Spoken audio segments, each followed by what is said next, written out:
Hallo, liebe Leute! Hoje vamos conversar sobre um tema que tecnicamente está na moda, né? Ou o que é a moda, né? Que é nada mais do que o folclore. Mas o folclore estando na moda.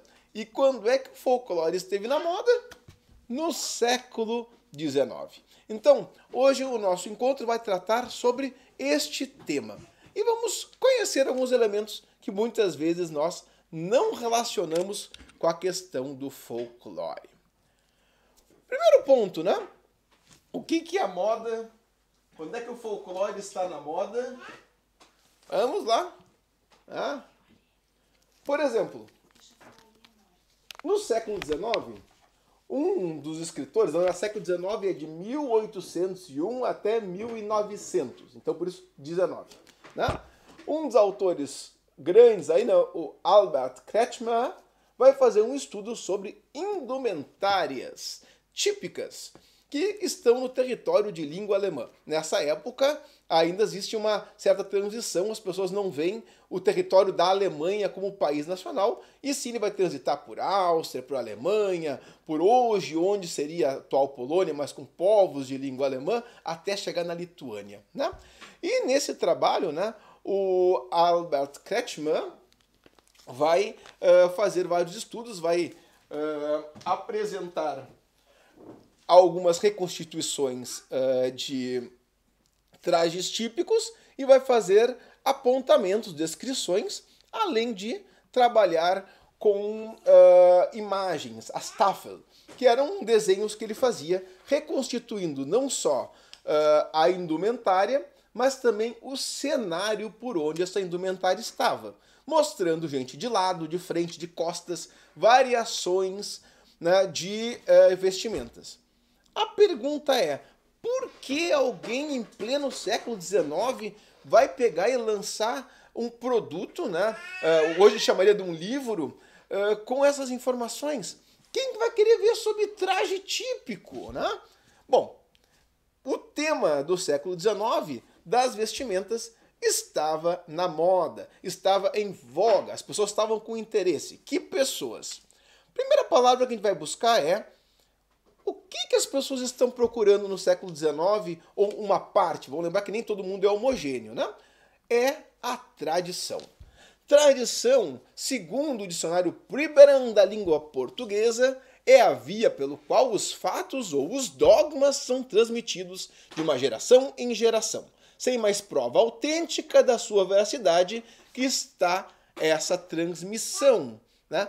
Em outras palavras, né, é aquilo que é passado de pessoa para pessoa, de geração para geração, o filho para o pai, ou seja, o pai para o filho, o vô para o neto e assim vai, né? Só que ele diz também, né, isso inclui não só histórias, contos, memórias, mas também crenças, né, os dogmas. E essas crenças não têm prova, não têm autenticidade. É mais ou menos aquelas acusações políticas que ninguém sabe por quê e não tem como provar. Né? Bom, outro termo que é interessante que diz aqui, né, o fato ou dogma assim transmitido. É como se transmite isso, né, o fato, o acontecimento. Transmissão de uma notícia, boato, rumor. Então aí as provas, de novo, não existem. É a tradição que dá a garantia, né? Tipo, sempre disseram isso, que comer manga com leite e tomar leite dá dor de barriga. Isso é uma tradição e eu vou acreditar nesta ideia. Né? Será que é? Depois, entrega, ato pelo qual se entrega alguma coisa a alguém. Né? Então, a tradição está ligado a uma transmissão, a uma passagem, né? E depois, vamos lá, né? Transferência de bens ou de direitos, né? É uma tradição, né? Tu, por exemplo, em Porto Alegre, um taxista, quando deixa de dirigir seu carro, ele pode passar o seu direito para o seu filho. É uma tradição, né? Uma tradição disso acontecer não quer dizer que isso seja correto ou não, né? Nessa questão, na época, também tem um outro termo que é bem famoso aqui, que é o costume. É tradicional, é costumeiro, né? O que é um costume, né? Costume é a prática habitual, modo de proceder, um hábito, né? Mas também tem no português de Portugal, pode ser um trajo, uma moda, um traje típico, né? Uma vestimenta tradicional. Né? Pois bem, nessa lógica, esse pensamento de tradição e esse pensamento de costume, né, entre eles as vestimentas, estavam em voga porque, como a gente falou no outro vídeo, dentro da proposta, a nobreza está caindo e a burguesia está subindo. Nós estamos aí com a valorização da história nacional e o povo ganhando visibilidade. Mas não porque o povo fosse lá muito importante, mas porque tecnicamente tinha que se tirar a imagem do monarca, que antes ocupava praticamente todo o livro de história. Né? Bom, então no século XIX tem uma profusão, né, Thomas? Né, Thomas? De várias ideias. Diferentes linhas de pensamento são formadas. Por exemplo, o Augusto Comte, lá na França, vai fazer o positivismo, né? É um pensamento ligado à ideia da razão, que a religião é algo secundário, as ciências humanas são secundárias, frente... Né, Thomas? Frente à questão da razão, da física, da química, né? Ele não gosta muito de química e de física, né?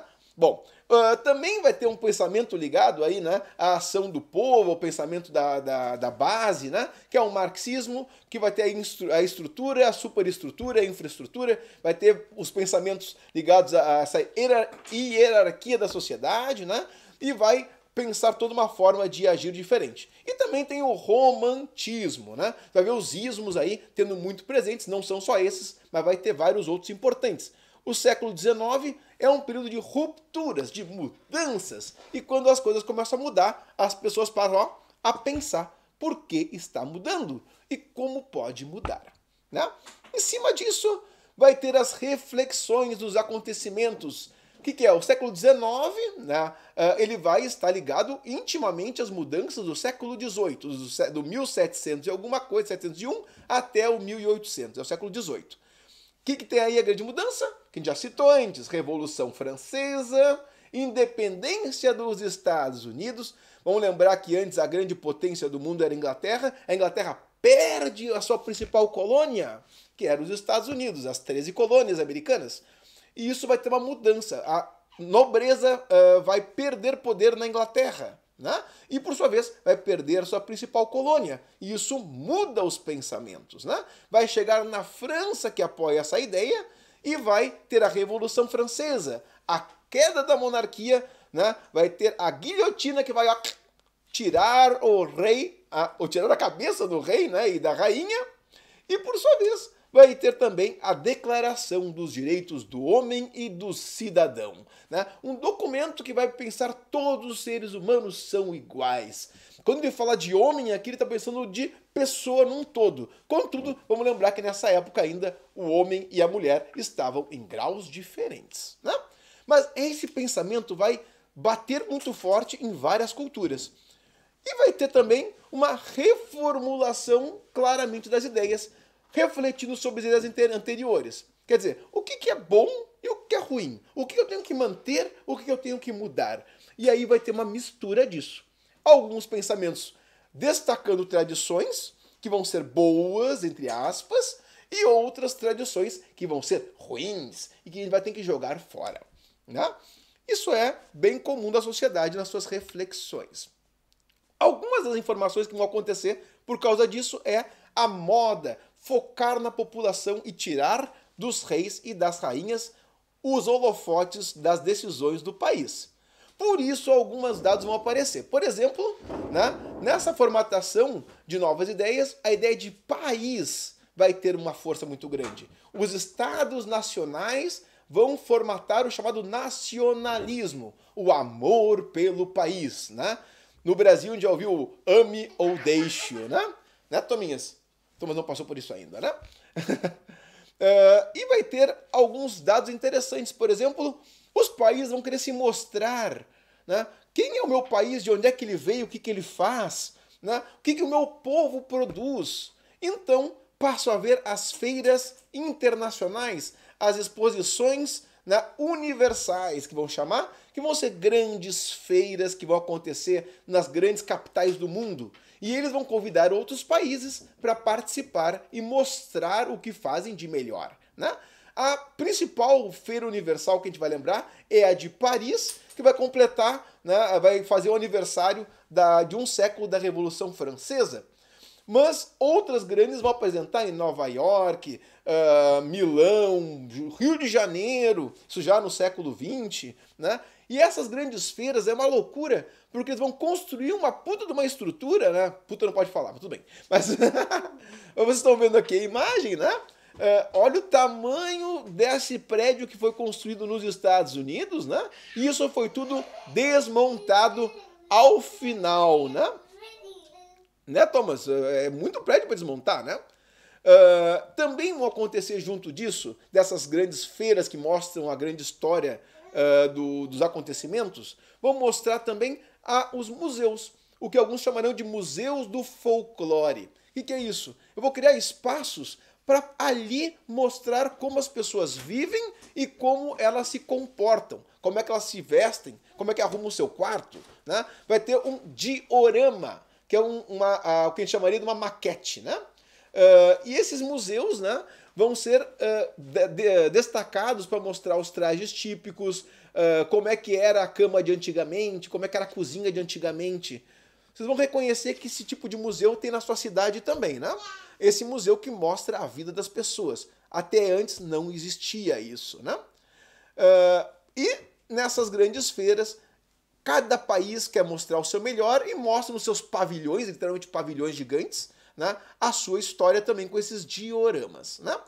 A feira mais famosa que a gente vai conhecer é esta aqui, ó, a Exposição Universal de 1889 em Paris. Por que ela se destaca tanto? Quem já foi a Paris vai se dar conta que esse cenário em volta da Torre Eiffel não existe mais. Tudo isso foi desmontado, todos esses pavilhões aí foram desmontados. A única coisa que não foi desmontada dessa feira universal é essa torre de metal gigante que fazia a abertura. Sim, a Torre Eiffel, né? Ou, se fosse em alemão, a Torre Eiffel, né?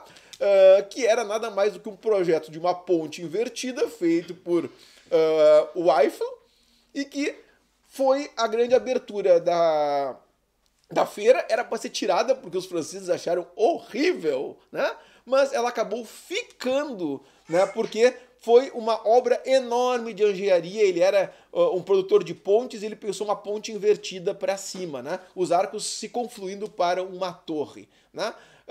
Era para ser tirada por muito tempo e acabou ficando aí. Para vocês verem o que as pessoas queriam se mostrar nessa época, né? Queriam mostrar a sua identidade. Isso é sair do foco dos palácios de Versalhes e nós vamos para o Thomas, né? Para as pessoas, para a população no geral, né? As elites, então, vão entrar em diálogo com a cultura popular. As artes vão beber das tradições do povo, né? Então, a música erudita, mais os ritmos populares vão se somar e vão gerar para os salões da nobreza, ou do resto que sobrou dessa nobreza, dos burgueses de dinheiro, né, dos poderosos, as valsas, polcas e mazurcas, né? Isso vai acontecer na Áustria, isso vai acontecer na Prússia, né, na antiga Prússia, que depois vai se tornar a Alemanha, nos salões de Paris também, né? Na literatura, nós vamos ter aí a temática popular, né? Vamos falar das histórias que não são mais só dos reis e das rainhas, nós vamos falar dos romances, né? Quem já não ouviu falar de um romance que geralmente tem um tom amoroso, que tem um tom sentimental, e não é por acaso, né? Danças tradicionais vão começar a ir para os salões de baile. O salão de baile era uma coisa chique, né? Sendo que na prática o povo não tinha salão, o povo tinha tavernas, espaços mais populares, praças públicas, e os salões, que eram lugares mais requintados, passam a ganhar as quadrilhas, as danças típicas, né? E as elites vão promover festas às massas, né? Em outras palavras, os risos do Thomas, uau, né? As festas populares vão ser dadas pelas elites para o povo para poder acalmar as emoções, né? Exemplo da grande Oktoberfest, quando a monarquia bávara estava perdendo poder, né? Estava perdendo recursos, precisava mobilizar a população e simplesmente passa então a abrir a público um casamento real. Desde quando um rei e a rainha ia querer um povo sujo, de pessoas simplórias, dentro dos seus limites, né, de conhecimento? Não queriam, né? A nobreza não usava traje típico, mas aí começa a usar para poder ganhar o prestígio da população. Né? Tipo, eles estão usando as roupas que eu também visto, né? Ó, que golpe de marketing. Né? Olhar das elites e intelectuais, então vão fazer o quê? Filtrar essa ação popular. Tradição do povo ao gosto da moral e dos bons costumes. O povo era bem assanhadinho. Né? Os trajes típicos bem decotados, as roupas eram bastante intensas. E vamos lembrar, nessa época o pudor era uma coisa não tão forte assim. A gente sempre tem a ideia, a partir dos textos folclóricos, de que a população era uma população muito da moral, religiosa. Sim, era religiosa, acreditava muito na igreja. Contudo, uma casa pequena, com uma família numerosa em poucos cômodos, sinto muito, mas a questão da sexualidade era algo bem visível na época. E as pessoas tinham seus anseios populares, né, ligados a ansiedades sexuais. Sim, várias músicas populares desse período, né, anterior, do século XVII, XVIII e do século XIX, vão expor esta tradição mais populesca da população. Enquanto que esse filtro da elite, que vai começar a escrever o folclore, anotar, registrar e dizer o que é bom e o que é ruim, vão simplesmente tirar fora essa parte que parece ser não tão moral e não tão bonita. E aí, então, a moral e os bons costumes vão começar a aparecer e a gente vai acreditar que o nosso pessoal, os nossos ascendentes lá do século XVIII e do século XIX eram puritanos e muito educadinhos. Né? Mas, na prática, isso não era bem assim. Gente, espero que vocês tenham gostado desse vídeo e que vamos apreciar, para finalizar, hoje o Museu do Appenzell.